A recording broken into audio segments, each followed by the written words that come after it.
Hey guys, this is Mark and Michelle. Anyway, so for you podcasters, the camera flips the image, and so we're trying to get everything right, pointing fingers wise. So anyway, another episode of This is Mark and Michelle at 10:45 on September 25th, 2019. Did we do that? Sometimes. And tonight, it won't be a long live because Michelle only got about 4.5 hours, 5 hours of sleep last night. And she's been working. She worked about 13 hours today on the business stuff, and that is almost done. Yeah. And we just got to finish the book. Yep. Finish the new book and put it together and do a couple extra videos. Yep. And the brand new website will be up, and we will announce it big time. It'll be like a grand opening. I think we need to do something like that. Okay. So, who's bringing the champagne? Yeah, I know, right? Except we can't have champagne on medical medium, so we could use grape juice. Now, our fizzy grape juice. There you go. And so anyway, but tonight we're not going to have a full length live since Michelle's so tired. Unless we start talking. Unless we start talking and she can make it through it without yawning too much. But we are going to talk about the emotional comings-ons, so to speak. I don't know if we've coined a word for it, but the emotions that come out and come on when you recover. And I figured we'd start at the very beginning, and again, kind of give it in chronological. Marlo, you're here with one. Michelle is too. Okay, here's my eye. Yeah, she's got the other eye open. But so we'll just start and jump in right away. In other words, chronologically, how I came on and how Michelle came on. So, all right, 2013, July, GAPS diet. And that's when we started the GAPS diet. Now, we went a few weeks, probably about 4 or 5 weeks, before we saw any changes that I noticed. Well, I didn't notice. She noticed. And what happened was we were over at my sister's and her husband's house. They were having a birthday party for their daughter. And so this was mid to late August. And that would be your niece, by the way. Niece, yeah, exactly. To shorten it. And so we were over there for her birthday party. And I was standing in the kitchen, and Michelle and my mom were sitting on a couch way across the room. And I happened to look at Michelle, and she goes, "Hey, who's yawning now?" Yeah, I know, right? You started. I didn't yawn yet. And Michelle points at me. She goes, look, he's throwing emotion at me. Yeah. So apparently my face was giving off, well, the rest of me was giving off a vibe that she could notice. Yeah. That was the first time ever. And that was 6 weeks? That was about 6 weeks into, about 6 weeks into the very beginning of recovery. And that was GAPS. I think it would have happened faster on medical medium. It probably would have, but being an adult, if it happened faster, it might have caused a lot more problems. Yeah, we can't know. Yeah, I can't really know, but it would have caused, my guess is that if too much emotion came on for me, if I healed too fast, well, now, here's an important point. You know where I'm going? You're going to eat yourself out of it? Pretty much. Yeah. I managed my healing, sounds strange, I know, by eating foods that weren't on the diets. Because if the coming on of the emotion became too much, I would feel uncomfortable all the time and not know how to handle it. So what I would do is I would eat something that wasn't legal on the diets. And on GAPS, that was starches. And so I would eat things to slow down the healing so that I could cope with it better. And we talked about that numerous times over the past few years. Mm-hmm. And, but it sometimes sent him into regressions that were difficult. Right. There was the drawback of that. Yeah. See, on the medical medium, you don't really have regressions. No, that's why I wonder if it would have been easier. Well, it might have been. Because everything would have come on all at once. You were like in limbo land, not under your emotional intent not lining up with your words, your communication. Mm-hmm. And that didn't come on until medical medium. And I think if you had done that from the beginning, you might not have had so much trouble. But then we wouldn't have all these rich stories to tell. Well, exactly. And then we wouldn't be able to say why the gaps was a problem. Right. In fact, I met a lady tonight on one of the groups, and she has a son who looks to be 6 or 7. They were on gaps, and she said, he's made great gains. Aaron, how's it going? And they've made great gains. But she says his social and communication skills are still lacking. Mm-hmm. And I said, here's the secret. And I told her about the heavy metal detox smoothie. Yeah. Well, she didn't seem to be interested, but she did say that she needed to go back and do heavy metal detox again. She said, we were doing ACC, and I just couldn't keep up with every 3 to 4 hours getting up during the middle of the night twice or more. Yeah. And I said, the heavy metal detox is the easiest thing you can do. You drink it once a day. You put all the ingredients in it, and you do it if you did it 28 days straight, you'd see better gains than you ever saw in ACC. Now, she still wasn't interested. She said she'd check it out. Okay. But I'm telling you, diet alone can cure what ails you. All right. And in this case, I'll say will heal what ails you, because diet isn't something that you can just inject or take a pill. And a cure is magic. Healing is work. But healing means that you have to change you and change how you think about food, how you believe about food as much as possible. And that's what healing and recovery is. It's not just recovering the physical you.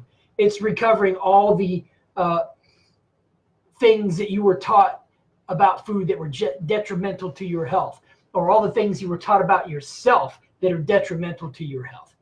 And you have to change all of those. In fact, I had to start changing a lot of those beliefs about myself and food and that kind of thing, even before we started diets, even before I knew I had autism, because it's your beliefs that are about life and you and food that are the underlying things that keep you where you are. And now I'm to the point to where I realize food is just medicine. So it doesn't matter to me if it looks good or it looks bad or whatever else. Food is just medicine. 3 meals a day, we don't have 3 meals a day. No. We eat about every 2 hours. Yeah. I snack all day long, with fruit especially. And I've been eating coconut date rolls at work. It helps me cut out fat, not eating fat. I have actually lost some weight over the past 4 days because I'm on the 3rd belt loop.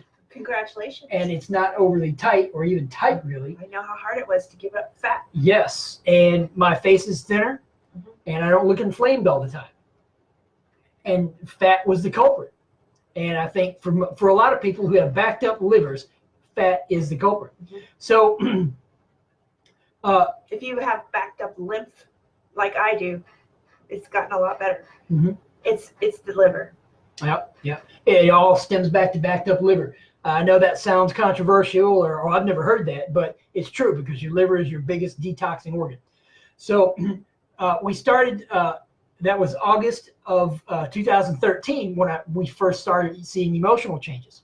Then as the months progressed, like 2 or 3 months, I would start feeling happier about certain situations.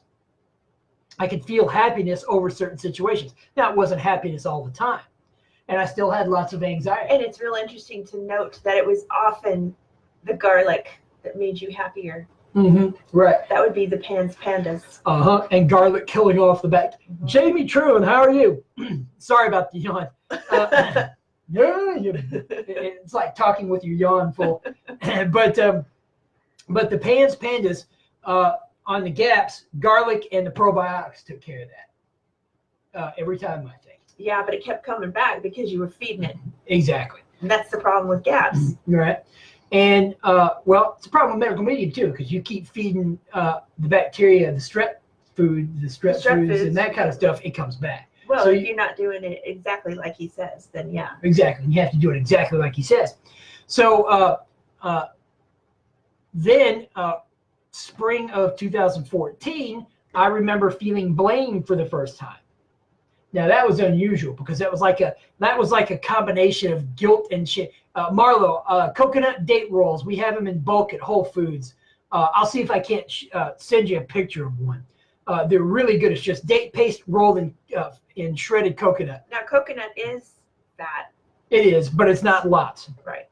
And so blame for the first time. One of the managers that I was working with wanted to blame me for something that happened. And I remember feeling this twist, and it was a mix of guilt and shame at the same time. And I was like, ew, this is what blame. Yeah, there you go, right? Shilt. And there's a new term for you, shilt. So blame just didn't do it for me. I don't know, blame's pretty good. but that happened. And that was the first time I ever actually felt blame. And it was one of the first few emotions I felt. And now I totally got why people got mad when they got blamed for stuff. Because it made you feel ashamed and guilty kind of at the same time. It was a weird combination. And we talked last night, I think it was 2014 as well, that was probably when I had gotten mad at you. And we went over to my mom and dad's house. You said something funny, and I was mad at you and laughing at the same time. The master. Stop with the coining the words. Hi, Dee. Dee, how are you? And so,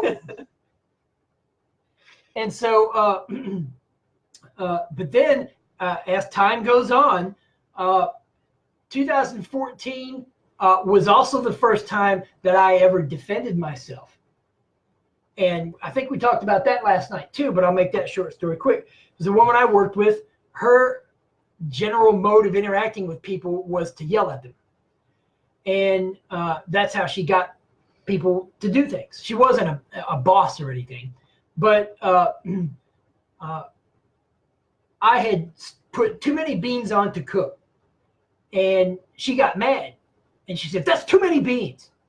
Well, that really pissed me off. First time I'd ever felt anger to that extent. I mean, it just came rising up like a heated thermometer. And I caught her in the corner of the kitchen, and I cornered her, and I said, "Don't ever yell at me again." And she was just like, she got this surprised look on her face, and from then on, she never yelled at me. And I was so proud of myself because I had never felt anger strong enough up until that point to defend myself. In fact, I don't think I ever defended myself. And of course, it didn't help when people told you, oh, don't defend yourself, because when you're autistic, you tend to take things literally. So therefore, I didn't defend myself, you know. And so then time goes on. That was spring of 2014. Now, there were other things that happened as well. I just don't remember them now. But let's go to October of 2015. Whole Foods experienced some layoffs. And so we laid off, I don't know, quite a few people from the company-wide. And I remember the day we laid them off. They came in that morning, and they got called up to the manager's offices, and the managers told them, look, we're going to have to let you go because. And so all these people left. And for the first time, I heard people talk about the general feeling of a room or the atmosphere of a room, and I thought it was strange. I mean, okay, it kind of made sense, but after all those people got laid off, and some of them were friends of ours, well, most of them were, to be honest. But after they got laid off, I could actually feel a general depression among all the people that I worked with. Very weird. I had never felt anything like that before. And you could just feel everybody was just kind of depressed because it changed the whole dynamic of the store. Yeah. And now I finally understood what it meant. Now, what it meant when people said, how a group feels or the emotional feeling in a room, And here, let's talk about smiling. I can't say when now. Well, that Target episode, when everything came on, now was that in that was probably 2014? 2015, I think. You started smiling and I was almost freaked out. Yeah, well, I can see you being freaked out, like a lot of these. Hey, Amy, like a lot of the mothers that we see when they're when we've helped them with the diet, and their kids are getting so much better that their kids are smiling naturally instead of having to be prompted to smile. And like I said last night, it pissed me off when people said, "Well, why don't you smile more?" That would just make me go even more. I'd just make me grumpier. But you laughing over that. I see you about to laugh. And how do you know I'm not falling asleep? Because your eyes aren't closed. And so Michelle and I had gone into a Target. This was probably early, mid 2015. And it was in the evening. It was after it was dark. And we were in there walking around, and all of a sudden colors became really bright. And I was like, wow, I've never seen colors this bright before. I was kind of walking around like spotlights were shining into my eyes, kind of like, and I was smiling, and Michelle was all freaked out. Are you all right? What's going on? Do we need to go? I think you said that. I think I probably did. Do you need to go home?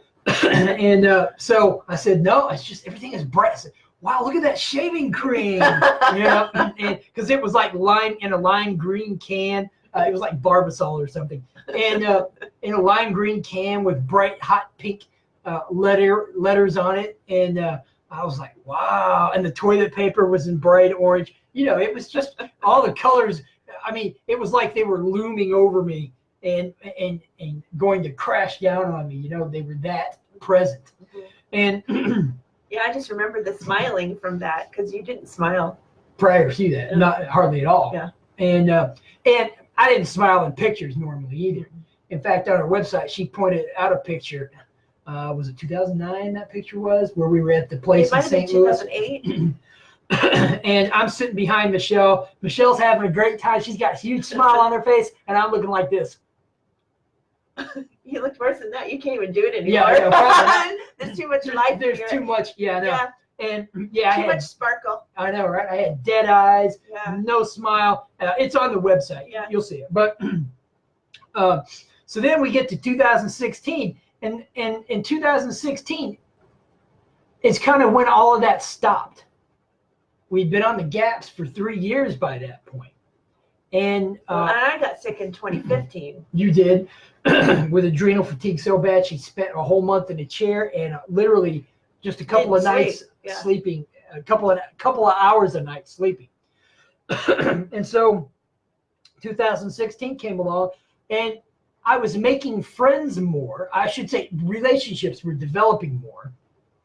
And I was understanding social things much better than ever. But there were still areas, quite a few areas, that hadn't come on. And so we kept going, and for another year and a half, we stayed on the gaps until January of 2018. Some friends of ours told us about this medical medium guy. And I'm like, well, okay, never heard of him. Michelle never heard of him. So she bought the book called Medical Medium and was reading through it. And there was a chapter on autism and ADHD.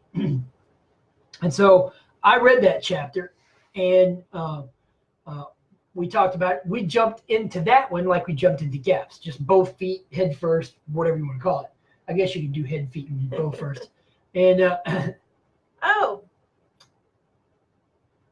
Really? Hey, Anna. Ellie, excuse me. And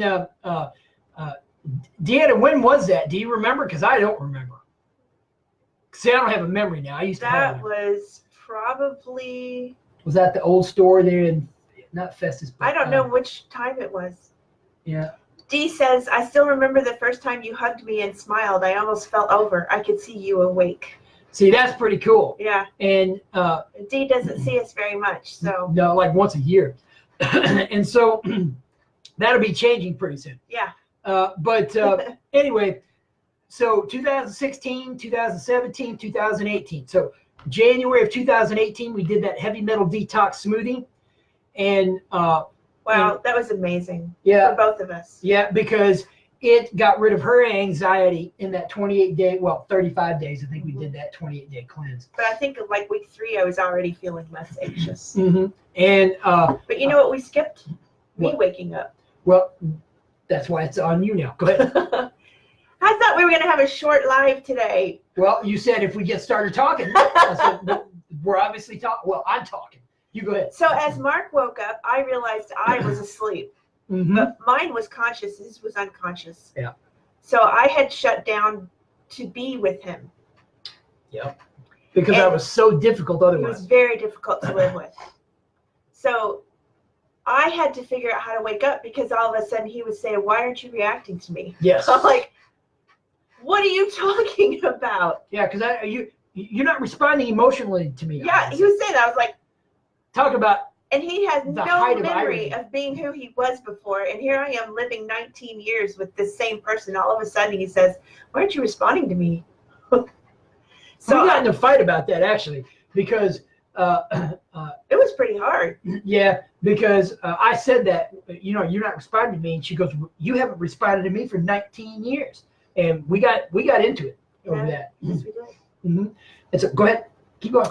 So I had to do something to get myself awake. And I started doing, let's see what Dee says. It was our house during a visit. Okay. It would have been at least 4 years ago. Oh, I remember when you still had all the soap making stuff and everything in the house. Yeah. And the shop. I remember now. Yeah. Okay, so a way to get myself to come out of myself was I started doing comedy. Improvisational comedy. Yep. And I took classes, and then I started joining troops, and I started really waking up, and it was just perfect. Now I don't do that anymore. but it helped me wake up to him. So like we were like this. Yep. We kind of leapfrogged each other, and I was always worried about catching up to her emotionally, And so ladies, if you have a man who's autistic and you start waking up, you're going to have to wake up too. You're not going to know how asleep you've become just to stay with them. Yeah. And I would say that's probably the case for mothers and children probably too. Mothers too. Because you had to turn off certain parts of you, because if you exhibited that to your autistic kid, they reacted badly to it. Because that's what happened with us. I would react badly to something, and then she would be like, and get shell-shocked and just stop being that way. And there's an actual syndrome. Is it the Cassandra syndrome or something? Well, that's one name, but it's got another name, and I put it in the Buried Alive book. Okay. Ongoing traumatic. Yeah, something like that. Ongoing traumatic something disorder. Yeah, we'll look it up. It's a real thing. Yeah, it is. And I didn't know. I had no idea until someone interviewed me about him, and they said, "Did you know you have this?"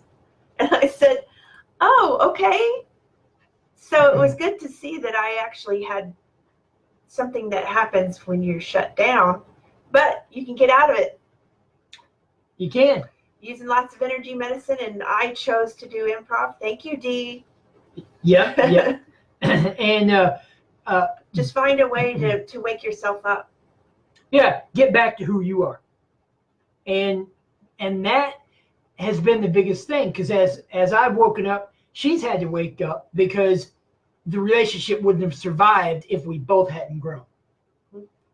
And now this will be easier with kids who are recovering from autism, I'm sure. A lot easier with kids. That's not a guarantee, because I don't know the kid. But, waking up from being that sick with autism or Lyme or whatever is a big deal. And any kind of healing is going to change your relationships, whether it's autism and Lyme or whatever, because your relationship was based on either one or both of you being sick. So when you both heal, all of a sudden the relationship has to change, because it's no longer based on one or the both of you being sick. It's now based on one or the both of you being well or recovered. Mm-hmm. And so it will inevitably change. You have to expect that. And we had a friend of ours on here last night talking about how her relationship with her son just changed last night. because she is helping him heal from autism. And for the first time last night, they got into an argument where he said, "Just stop, Mom."